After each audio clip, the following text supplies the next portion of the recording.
I'm Gina Mizell here with Connor Letourneau. We are still at Reser Stadium following Oregon State's loss to Washington State, but by now you've already read all of our coverage. We've kind of digested this Washington State game, so let's kind of take a bigger picture look now. Oregon State still stuck on 4 wins, riding a 4-game losing streak, and of course, technically, bowl hopes are still alive, but they need to win 2 out of their last 3, and those opponents coming up are very, very strong. Arizona State comes here on Saturday, a top 10 team that just knocked off Notre Dame in impressive fashion. They got to go on the road to Washington, and then of course the Civil War is here at Reser Stadium in a couple of weeks. So with bowl hopes very, very slim now for this team, what is this team playing for in these last 3 games? You know, that's a good question. I think a lot of it just is almost a respect factor to guys like Sean Mannion and all the defensive leaders they have that are seniors. You know, this is a team that's going to lose 9 starters off that defense next year.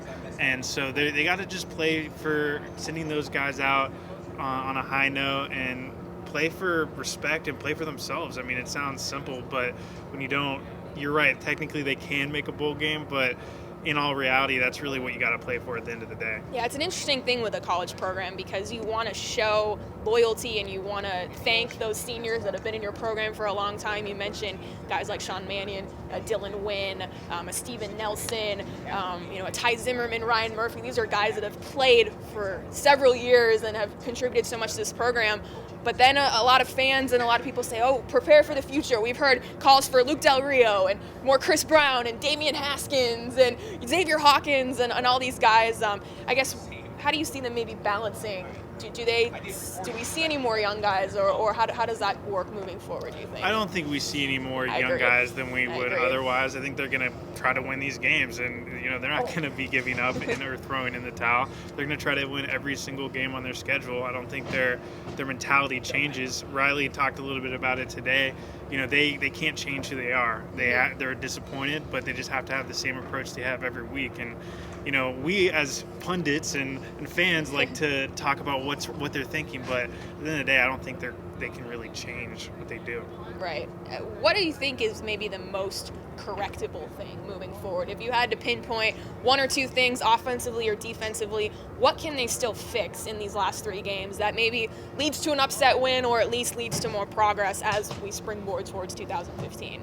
To me, it has to be the tackling, because that was an issue that just kind of emerged in the past 3 weeks.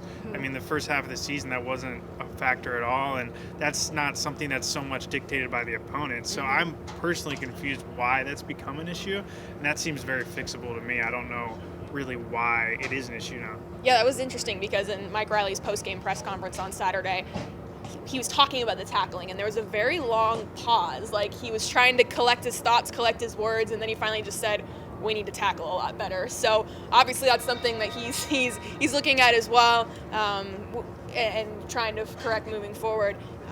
Do you think there's another win on the schedule left if you had to pinpoint something, or is this team really going to end 4-8 with would be a 7-game losing streak to end the season? I think Washington is possible, but I think it's a long shot. I think odds are this team is going to be a 1-win Pac-12 team, and if you had told me that at the start of the year, I wouldn't have believed you, but right now it's looking like that's going to be the case. It's going to be hard to get that confidence back.